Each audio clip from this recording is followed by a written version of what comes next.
Hey everyone, I'm going to talk to you about how to use the subjunctive in English.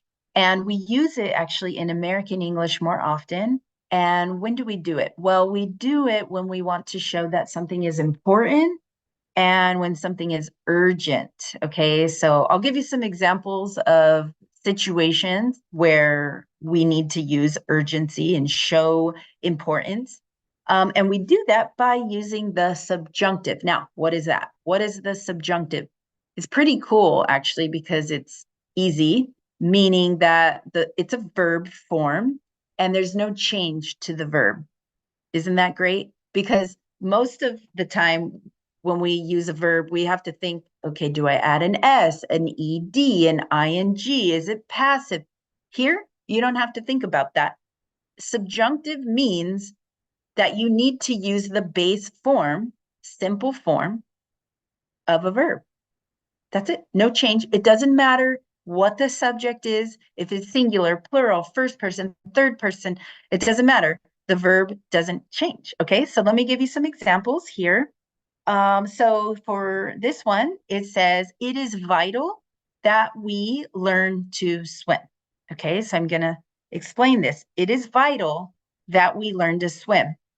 Well, here I'm saying something's vital. Vital is an adjective that shows importance or urgency. It's important. It's vital that we learn to swim. So after a word like vital, showing importance, we use that, right? Because I want to explain what is vital. That is part of a noun clause, okay? A noun clause is essentially a group of words with a subject and verb. As you can see, we is the subject, learn is the verb, okay? But acts like a noun. It acts like a noun. That's why it's called a noun clause. A noun is a person, place, thing, or idea. Okay, so a noun clause in this case starts with the word that. You technically could omit it and take it out, technically. You could say, it's vital we learn to swim, or it's vital that we learn to swim. Either way, you're still using a noun clause after a word that shows urgency and importance. Therefore, that verb inside of the noun clause must be in the subjunctive, which is great because now you don't have to think about what to add. No, there's no change. It's base form. It is vital that we learn to swim. Okay, here's another rule for a pool. It's important that everyone follow the rules at the pool. It's important. There's an adjective that shows importance or urgency, and then that everyone follow the rules at the pool. Okay, now look at this one. Everyone, that's actually third person singular. We should add an S there, but we didn't because it's subjunctive. No change. Here's the next one. The lifeguard insists. Now here's a verb. It's not an adjective, but it's a verb that shows urgency. When someone insists something, it's urgent, it's important. The lifeguard insists that she put on a life jacket because she can't swim. Isn't that urgent? Isn't that vital? Isn't that important? Shouldn't the lifeguard insist that, right? Because she can't swim. And if she's around a pool, she could drown. So the lifeguard insists that she put on a life jacket. No S on the put. It's subjunctive, no change. Okay. So now I want to tell you that, yeah, these are all affirmative statements. That means that they're positive, but we could also use the subjunctive in a negative by adding not in front of it. So let's look at this first sentence. It's vital that we learn to swim. I can say it is vital that we not avoid learning how to swim. Okay, now this might look a little complicated, but let me explain. It is vital. There's that important word that shows urgency. That, there's the beginning of the noun clause, which shows us, okay, we need to use subjunctive. And then we not avoid. Avoid is the subjunctive. Not just means negative. So that's nice. No helping verb required. Just throw the not in front of the base form of the verb. it is vital that we not avoid learning to swim, right? And I put learning how to swim after because after avoid, you need to use a gerund. But I could also say it is vital that we not avoid the lifeguard, right? I could put any noun there after this word avoid. So it's vital that we not avoid the lifeguard. That's a negative form of the subjunctive. We could also make questions with the subjunctive. So it's important that everyone follow the rules at the pool. So, maybe someone wants to ask a question. Let's make a yes, no question. Is it important that everyone follow the rules at the pool?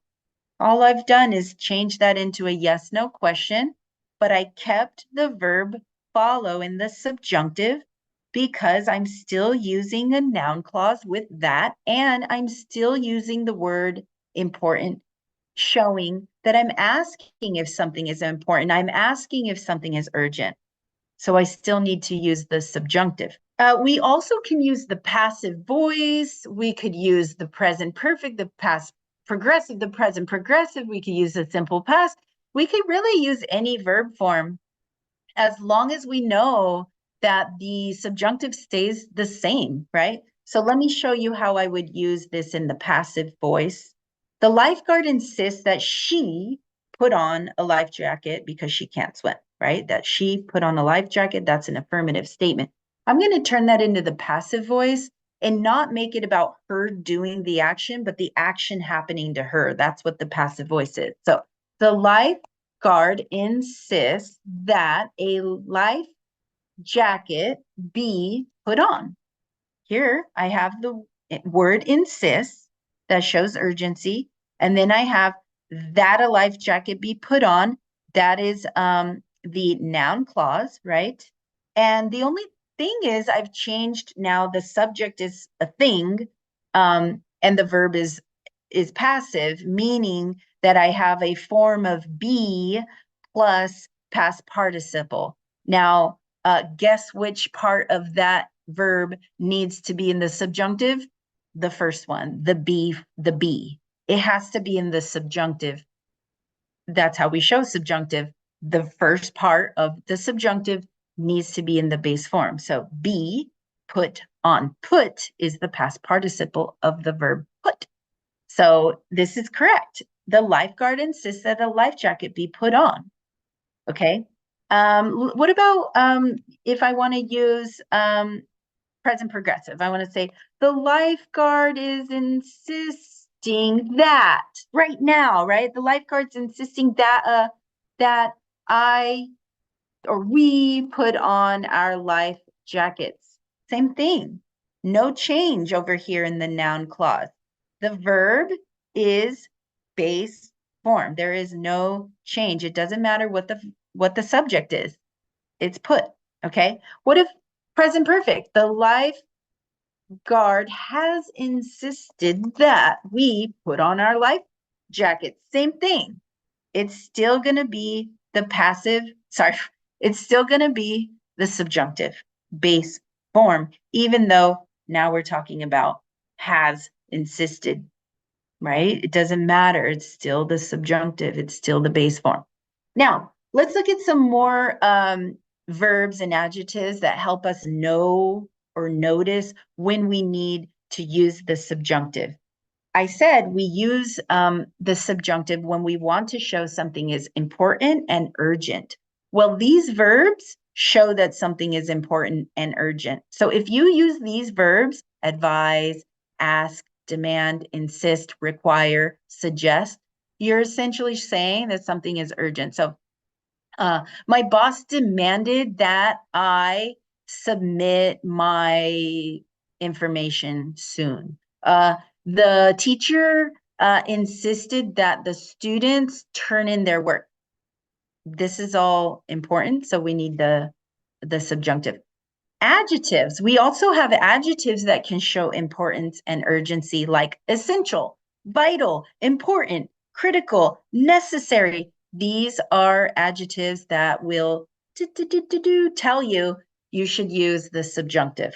Okay, so like it's necessary that we all finish our work. It's important that we wear a life jacket. It's essential that you drive carefully, right? Okay.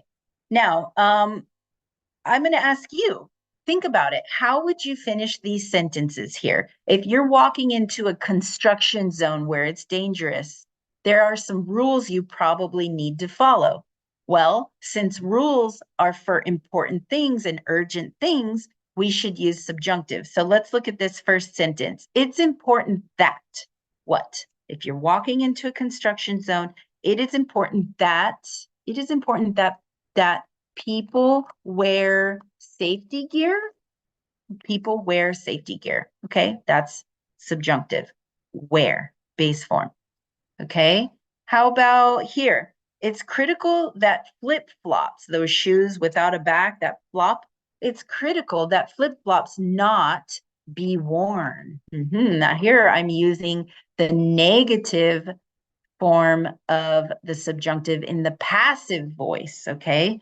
It's critical that flip-flops not be worn.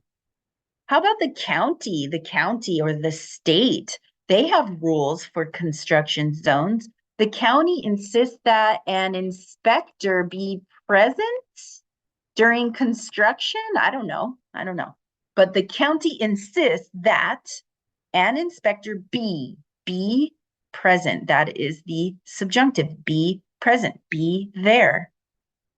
How about this? Safety regulations demand that children not enter the area, right? If it's a construction zone, safety regulations demand that children not enter. Not enter is the subjunctive. All right, so I hope that has helped you out, and now that you feel a little bit more confident in using the subjunctive. Thanks for watching. Bye.